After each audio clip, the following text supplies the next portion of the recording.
senhor e minha senhora, a meningite é uma inflamação das meninges, que são as membranas que envolvem o cérebro e protegem o encéfalo, a medula espinhal e também outras partes do sistema nervoso central. Ela pode ser causada por bactérias ou vírus e quanto mais cedo o tratamento for iniciado, maior será a chance de cura. A doença pode ser transmitida pelas vias respiratórias, por gotículas e secreções da boca e nariz. E para falar sobre esse assunto, eu recebo aqui a doutora Patrícia Boccolini, que é coordenadora do estudo da Vaccin, do Observatório de Saúde da Infância, da Fundação Oswaldo Cruz, a Fiocruz. Bom dia, doutora Patrícia. Bom dia, Cleide. Bom dia a todos que estão nos ouvindo. Obrigada pelo convite de estar aqui, é uma honra muito grande. Tá falando sobre um assunto tão importante. Sim, muito importante. Eu falei várias coisas sobre essa doença. Tem alguma coisa a mais a acrescentar, doutora? Não, acho que o importante você falou com relação aos tipos que nós temos, né? Que são esses 3 tipos, bacteriana, a viral e a fúngica, sendo que a mais, a mais frequente que a gente tem, né, é a bacteriana e, no entanto, para ela também é qual a gente tem vacina, né, mas com ela também é que a gente tem que ter mais cuidado. Principalmente, ela atinge todas as idades, né, mas principalmente crianças menores de 5 anos, né, é a população que está mais vulnerável a essa doença. Você também falou corretamente sobre as formas de transmissão. E com relação à meningite, né, a gente tem alguns subtipos da bacteriana, e para elas a gente também tem vacina disponível no SUS.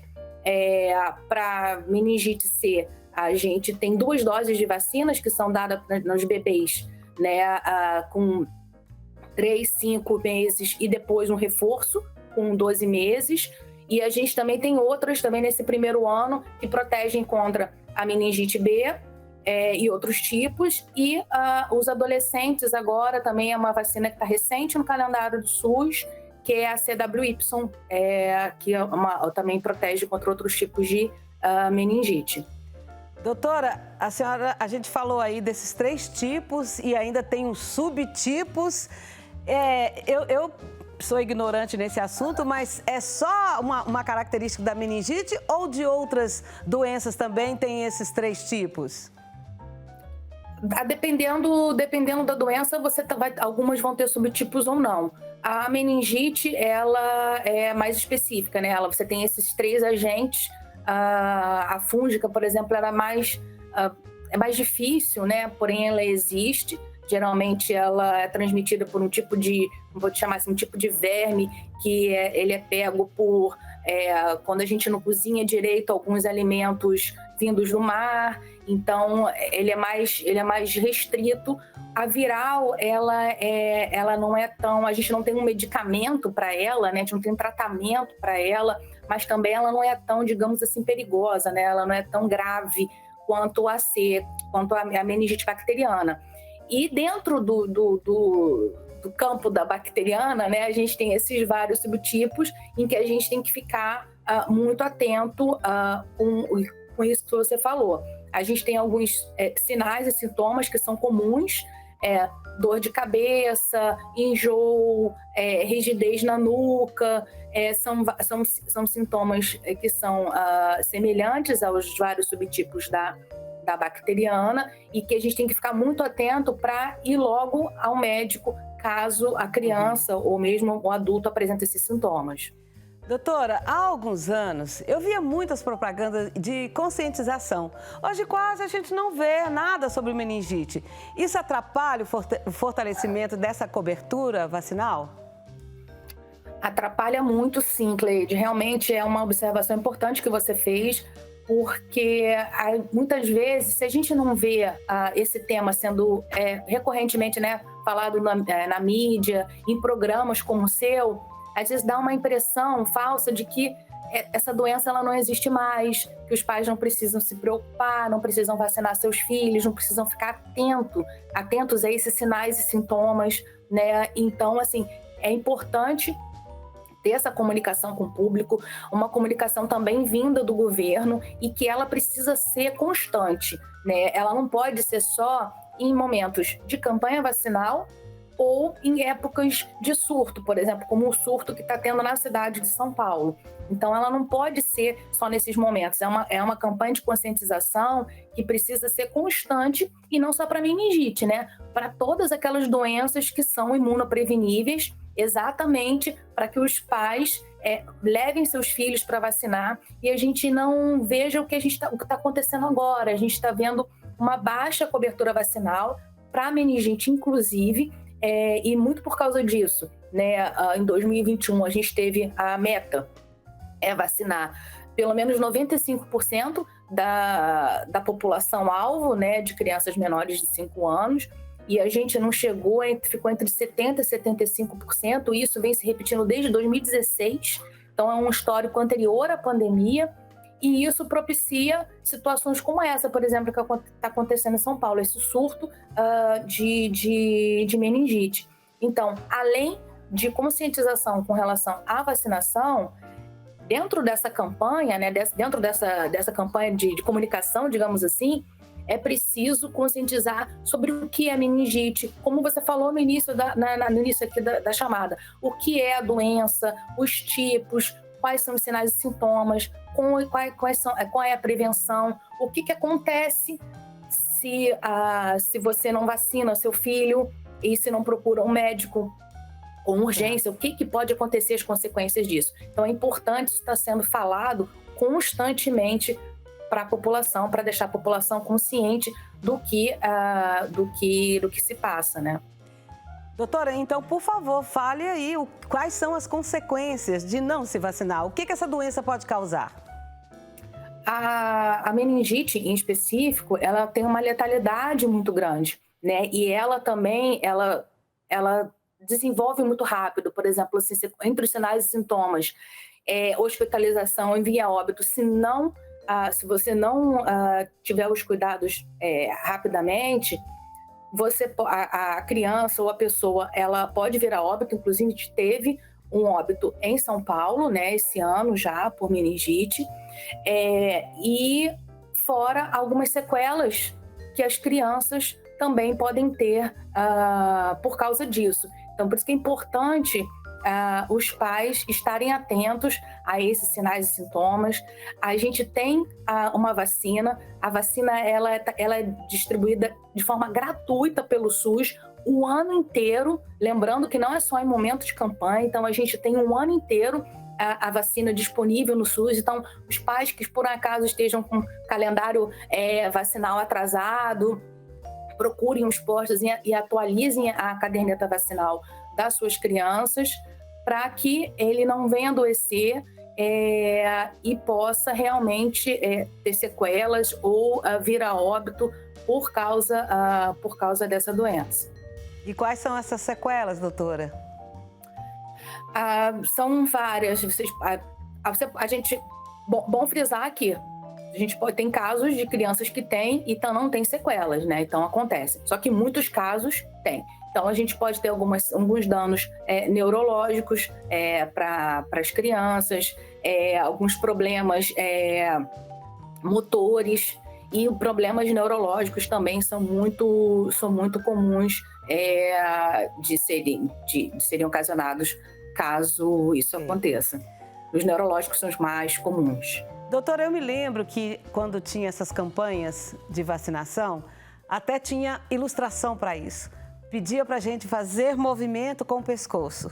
Se começasse a ter um barulhinho aqui, teria que verificar que esse ranger desse pescoço pode ser meningite.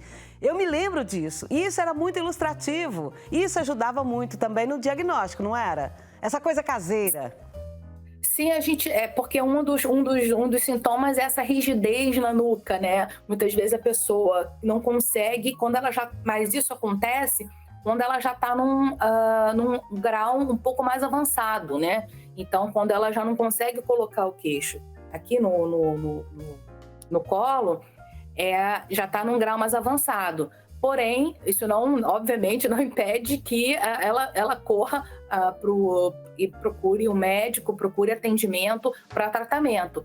E realmente, sim, isso é um dos sinais e sintomas, mas não é dos primeiros, né? Geralmente é dor de cabeça, enjoo. Só que muitas vezes esses são sintomas semelhantes a outras doenças. Isso muitas vezes pode confundir, né, a população. Por isso que é importante que, para uma criança pequena, crianças menores de 5 anos, que é uma população mais vulnerável, a doença ela progride de forma muito acelerada. Então, nesses primeiros sinais e sintomas, e principalmente se você está numa cidade que você sabe, como São Paulo, por exemplo, ou se você está sabendo que na sua cidade você está com uma baixa cobertura vacinal, isso já pode ocorrer um surto ali. Então, se você sabe que a sua cidade, o seu estado, está nessa situação, nesses primeiros sintomas, independente de ser meningite ou não, o fundamental é que procure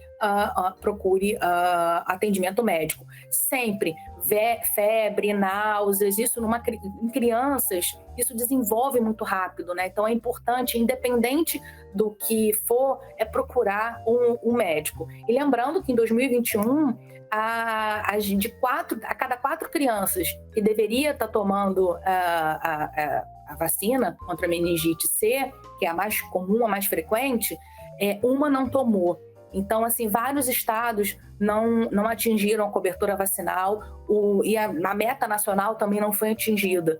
Então, assim, é por isso que é importante, independente de onde você mora no Brasil, a gente está aqui... Agora ficou na mídia, né, esse surto em São Paulo, mas independente, em qualquer lugar, qualquer estado no Brasil, sendo Goiás, sendo qualquer estado, o importante tendo esses sinais e sintomas, procure um médico e atualize a caderneta de vacinação dos seus filhos. Isso é o principal, o que o pai e a mãe podem fazer de imediato, né? Bom, essa questão aí de ficar de olho, né, na mídia para saber a taxa de vacinação da nossa cidade, ok. É um dos motivos para a gente já ficar alerta. Mas existe outras formas de prevenir? A principal forma de prevenção, Cleide, é a vacinação. A gente não tem a nossa maneira mais eficaz e é a mais, inclusive, mais imediata, porque a gente, como eu falei, essa vacina ela está disponível de forma gratuita em qualquer posto, né, do SUS, então, e o ano inteiro, não apenas em momento de campanha. Agora, semana passada, a gente finalizou a campanha, que não era só de pólio, né? Era uma campanha também multivacinação, que tinha esse objetivo de atualizar a caderneta de vacinação dos pais. Porém, o Ministério deixou isso muito claro, que mesmo finalizada a campanha, isso não impede que os pais procurem os postos para poder atualizar a campanha, atualizar a caderneta, exatamente porque a principal forma de prevenção para qualquer dos subtipos, né, mais frequentes que nós temos de meningites bacterianas é a vacinação. E ela está disponível de forma gratuita no SUS para toda a população brasileira.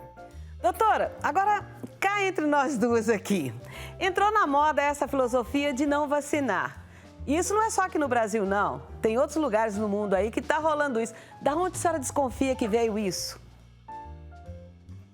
Infelizmente, isso é algo que chegou aqui no Brasil. Espero que não tenha chegado para ficar. De fato, esse é um movimento que é muito forte nos Estados Unidos e alguns países europeus também, mas acaba que os Estados Unidos ele tem uma projeção, né? É uma projeção, né?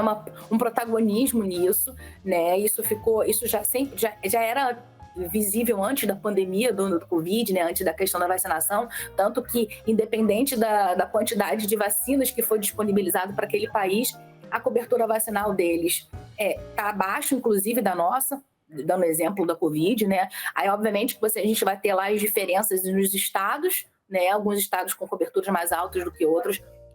E isso é reflexo nesse negacionismo e desse movimento anti-vax que é muito forte. Aqui no Brasil ele já existia antes da pandemia, mas ele era muito pontual em alguns lugares, e agora ele aumentou, mas eu não acredito que ele tenha aumentado tanto. Eu acho que as redes sociais deram uma projeção muito grande a ele, mas de fato ele não se compara a, por exemplo, aqui como a gente vê nos Estados Unidos, vide a nossa alta cobertura vacinal, por exemplo, da Covid, né? As pessoas ansiaram pela vacina e foram se vacinar. O que acontece com o calendário vacinal tradicional também, as pessoas começaram também a questionar as vacinas que a gente chama de vacinas tradicionais, né, do calendário vacinal, que são vacinas antigas, né, como BCG, a tríplice viral, a própria meningite. Porém, a gente tem um histórico de altas coberturas vacinais, né?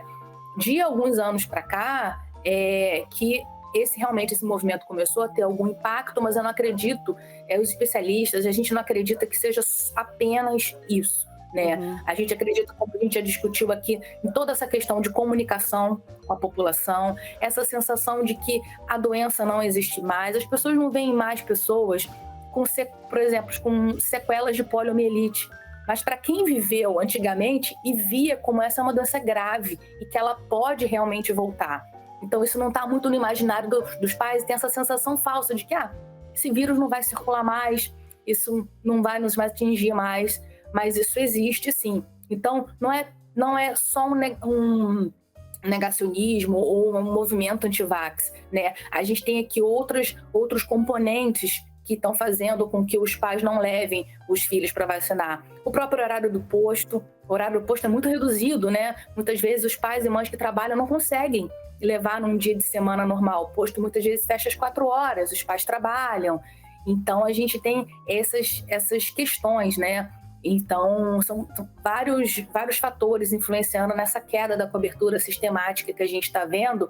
E o movimento anti-vax é um deles, não é o principal deles. Porém, a gente precisa ver realmente com muita atenção isso. O governo, o Ministério da Saúde, precisa intervir, sempre esclarecendo a população, né, falando das doenças, as formas de prevenção, falando da importância da vacinação, das consequências da vacinação. Tudo isso que a gente conversou aqui precisa ser falado ao longo de todo o ano, de forma sistemática com a população, para que a gente possa combater realmente esse movimento anti-vax. Outra coisa que eu gostaria de saber, a sua opinião, é a seguinte: com relação à Covid, tomaram a primeira, a segunda, a terceira, aí viu que já está tudo tranquilo, tem muita gente que não está nem aí com máscara, tudo voltou a uma certa normalidade. Não vou tomar essa quarta vacina não, porque eu já ouvi dizer que ela dá uma reação mais esquisita. E põe na cabeça que não vai. Qual que é a consequência para essa pessoa? Olha, é importante frisar que a gente precisa tomar os reforços. Por quê? Qual é a consequência? A gente precisa pensar que aqui a gente está numa situação confortável, entre aspas, porque as hospitalizações reduziram, os óbitos reduziram, a gente está com uma relativa alta cobertura vacinal, ainda mais se a gente for comparar com outros países. Porém, essa não é uma situação que a gente vê no mundo inteiro. A gente já tem países no mundo com baixíssimas coberturas vacinais com relação à Covid. A vacina não chegou a todos os países e mesmo para que eles chegaram, como eu falei, por exemplo, nos Estados Unidos, a gente tem lugares lá que a cobertura vacinal é muito baixa. E essas pessoas, gente, elas circulam, elas viajam. A gente recebe muito turista, a gente sai daqui e viaja também. Então, ou seja, o vírus está circulando. Novas cepas desse vírus, né, podem surgir. E é por isso que é importante a gente tomar esse reforço. Por quê? Para caso novas variantes possam surgir, a gente vai estar protegido, né? E caso o vírus ainda está circulando no mundo. Então, a gente precisa sempre estar em dia para que a gente possa estar pronto para essa situação específica. Então, assim, lembrando, é um vírus, é uma doença que não acabou no mundo. A pandemia ela ainda não acabou, ela pode ter reduzido, mas ela ainda está o vírus ainda circula, nos países ainda circula no Brasil. Então, a gente precisa estar protegido, né? Até porque a gente sabe que a gente já tem alguns estudos mostrando que muitas vezes a eficácia ela não é tão prolongada ainda da vacina. Então, a gente vai precisar ainda ficar tomando alguns reforços e vamos esperar novos estudos que surjam. Quem sabe uma nova vacina que seja mais... que a gente não precisa ficar tomando tantos reforços, enfim. Porém, o reforço é importante para isso, para que a gente possa combater novas variantes, principalmente porque o vírus ainda está circulando no mundo, que a gente ainda tem países com baixíssimas coberturas vacinais. Doutora, muito obrigada pela participação. Convido a vir aqui no estado de Goiás, fazer uma entrevista aqui ao vivo com a gente, que vai ser muito legal. Obrigada pelo convite. E mesmo se não der para vir, eu ainda vou aí pedir para que você volte para a gente falar mais sobre assunto da maior importância. Muito obrigada pelo convite. Eu não conheço Goiás, o Brasil também é imenso, né? Mas eu aceito o convite, vocês também aqui a conhecer o Rio. Nós somos do Rio, de Petrópolis, que é uma cidade também aqui dentro do estado do Rio, né? Uma cidade serrana. Enfim, obrigada pelo convite, obrigada pela participação, da gente estar falando com o seu público, com a sua audiência. E é isso, pessoas, se protejam e vacinem seus filhos. Bênçãos do Pai Eterno. Um abraço, obrigada.